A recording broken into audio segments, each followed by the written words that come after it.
your passcode, followed by the pound key, or *0 to speak with an operator.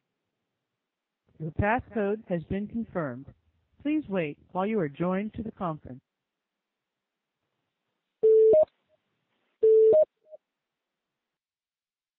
Hello? Hey, Stuart. Yeah, hello. Stuart here. Hey, it's Bruce. Bruce, how you doing? All right. I'm not sure if we're the only two on right now or not. Bruce, don't say anything too bad. I'm here with Matt.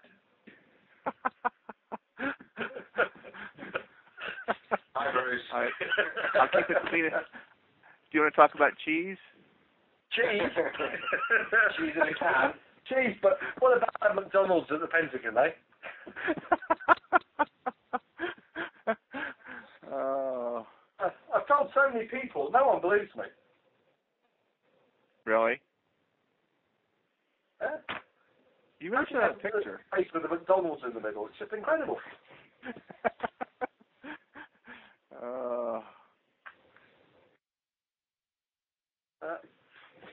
So what's happening in your world then, Bruce?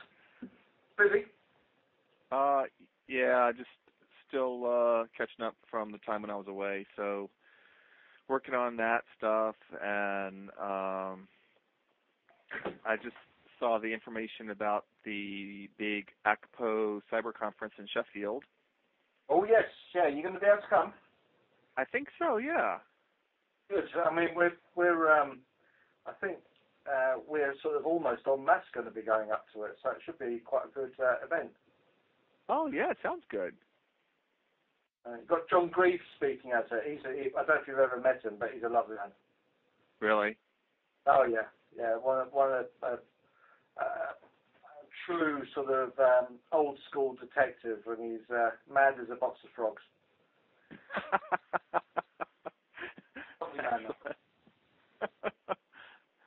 Is Matt presenting up there, or? Yeah, I think my level of knowledge is too high for a lot of them. Yeah, we'll just leave him in charge of the IT. Okay. I've never been to Sheffield. You've missed nothing. It's a cold. Really? Oh yeah, I'm afraid so. It's not exactly a jewel in England's crown. Okay. But there you go. Well, there's a big university up there, right? Sorry? Isn't there a big university up there? Yeah, Sheffield Uni is quite big. There's a huge shopping centre as well, but I think that's about it.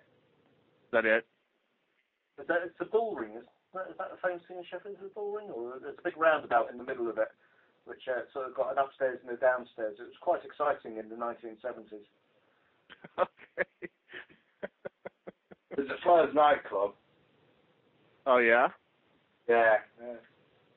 That was good for a night out. There's a McDonald's.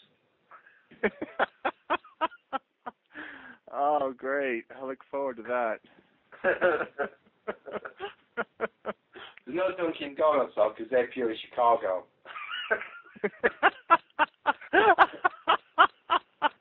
We're not sure. It's around there somewhere, anyway. They might have shot a movie there, but then again, maybe not. I know, it wasn't there. It's here. No. It was around. I've told so many people about that. Did you speak to Andy about that information? No, not yet. I've not. Okay. No, well, that's good, because it's only just dawned on me. I forgot to mention it to him. I went in to see him, but he was in a phone call, so I didn't actually forewarn him. But I'll do that straight after this. I reached back out to our Washington field office and told them that Andy was a good point of contact. And then they came back and said, oh, well, we kind of want to do a dual interview with him. So I need to get back with them and try to sort that out, because I know that's kind of not what you guys normally do. Ooh. That's an interesting one, that. Yeah. I mean,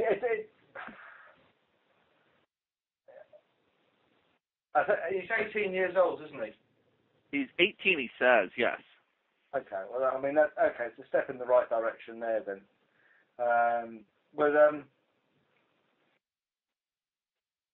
maybe step one would be for us to do the first introduction. Okay. And then move on from there. We'll discuss it after, Bruce. Okay, that's fine. Oh, hello. This is Tim Oster calling from headquarters. Sorry for joining late. We had a conference room that was double booked, so Jerry and Chad are going to be joining momentarily. And who's on the call right now? You've got your London contingent. Okay. Stuart and Matt and Bruce in that little office down the road. Okay. Yes. Los Angeles is here too. LA. Anyone else? Partly in the background. Yeah. So all we have is UK and LA. All right, it's gonna be a short call. All right. All right. Well, go ahead, Matt, if you want to take off. Just let us know where you guys stand. Well, we basically, as was I think on the last call, we've still got Ryan Cleary and Jake Davis. Let you deal with that if you want.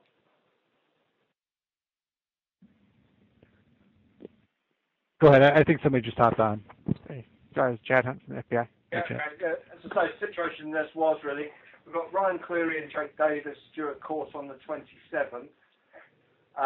Following some discussion with the New York office, we're looking to try and build some time in to allow some operational matters to fulfil on your side of the water. So we've set back the further arrests of Kayla and T-Flow, that being and until we know what's happening. We've got our prosecution counsel making an application in chambers, i.e. without the defence knowing, to seek a way to try and factor some time in that won't look suspicious. Okay. How much time do you think is reasonable that they'll be able to? I've gone and said 8 weeks. Okay. If they come back and say they only give us 6, then I think it still helps you guys out. Yeah. But I've said for 8 weeks in the first instance. We have got Ryan Cleary's indecent images, which have been found partly by our guys and partly by the USAF team who looked at his hard drive. So what we're going to propose is that they get dealt with first.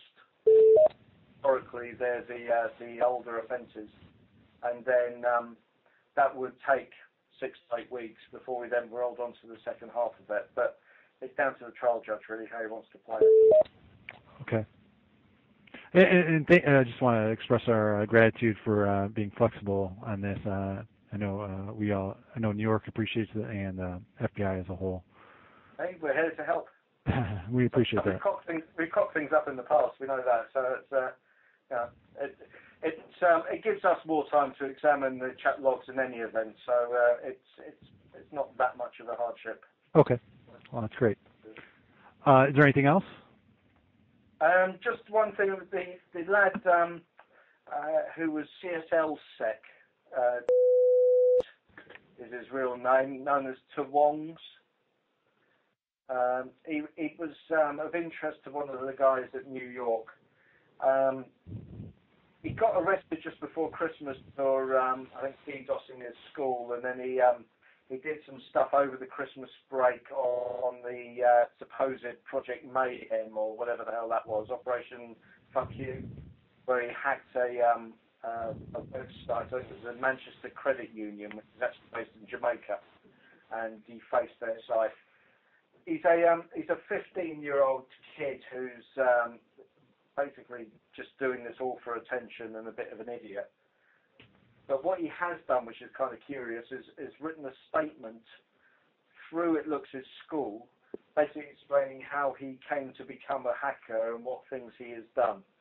So we're just researching that. One of the ones he has claimed credit for in this statement is a thing called Steam, which is some sort of gaming site with 32,000 usernames and logins and credit card details, which he's suggesting he's had off. I don't know if that's a job that any of you guys are dealing with, but if it is, we've got a statement, someone admitting to it. Yeah, that's fantastic. We actually do have a pending investigation looking into that compromise. And what was his name? Was it that? His name's Okay. He goes by the moniker Tehwongz, TEHWONGZ.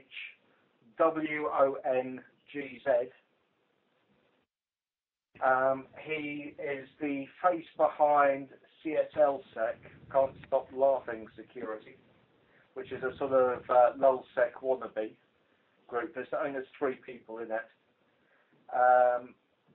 And he's he's just a pain in the bum. He's currently a subject of West Midlands police who have been dealing with him. We have a copy of his hard drive here, which we're just starting to have a look at. But again, another juvenile, another wannabe type character. But if you're whoever has got your operation, if they want to fire me an email, I'll put them in touch with our intel cell who are trying to find who's got interest, and we can get you a copy of this statement, see if it makes sense. Oh, that'd be great. I know they would appreciate it. It's our Baltimore office that's leading the charge on that one. Okay. So I will make sure I'll put you two in contact. Did he indicate who he was working with, or any other nicks that he's associates with? Yeah, there's one called Grandma Wongs, and there was one other which is gone out the top of my head off. Now I can't remember what the third one was.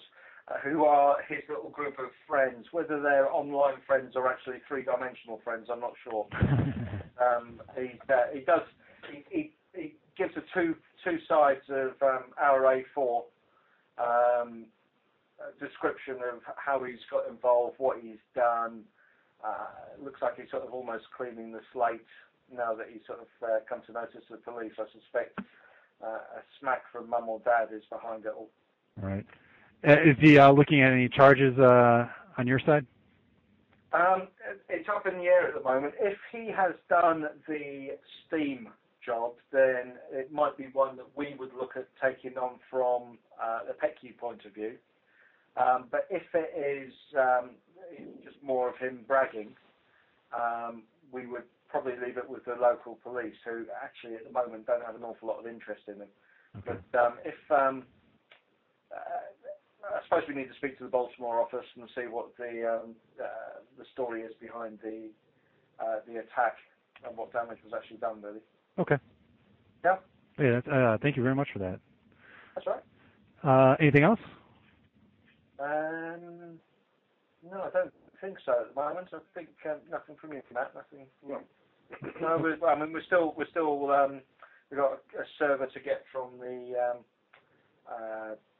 Germans, and one thing I was going to ask, I don't know what your liaison's been with the Irish, but we've been speaking with the Irish around palladium and pawn source, and looking to share some intelligence with them and some information on that. I don't know if they're in on this call.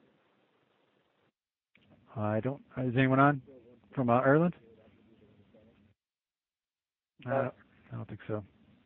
Okay. I mean, I'm not sure if it's going to assist or take our job very much further, but probably worth getting back in touch with them from your side, because I think they've got stuff that they could share. Okay. All right. And I suppose the final thing that I've got is we got the final forensic report from the guys at the USAF who had a look at Ryan Cleary's hard drive. And I don't know whether it's been disseminated amongst you guys or not, but it's worth reading. It stretches to 325 pages, not including their notes. And it's quite a thorough piece of work, needless to say. We're quite impressed with it.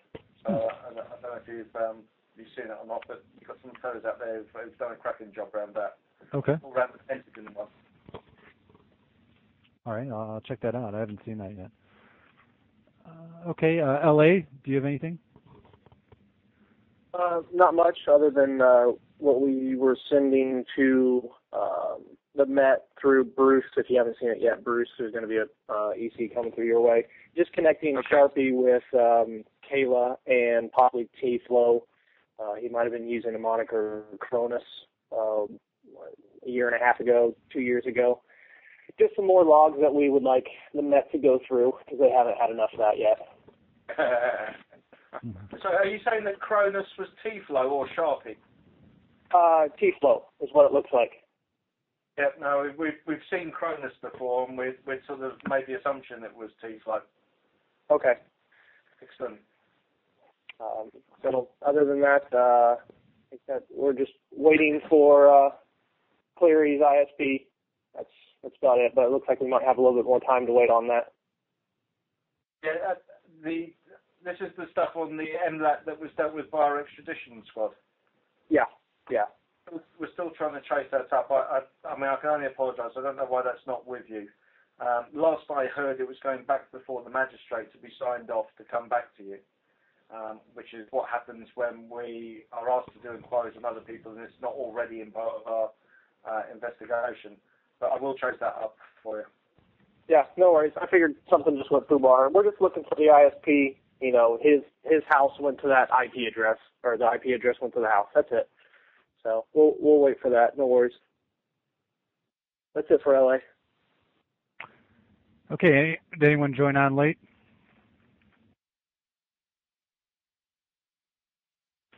All right. That was a quick call. We'll plan on meeting again on a regular day on Monday next week. And thanks a lot for everyone for joining us. No problem. Okay. Bye-bye. Bye. Thank you. Bye. Good. We are anonymous. We are legion. We do not forgive. We do not forget. Expect us.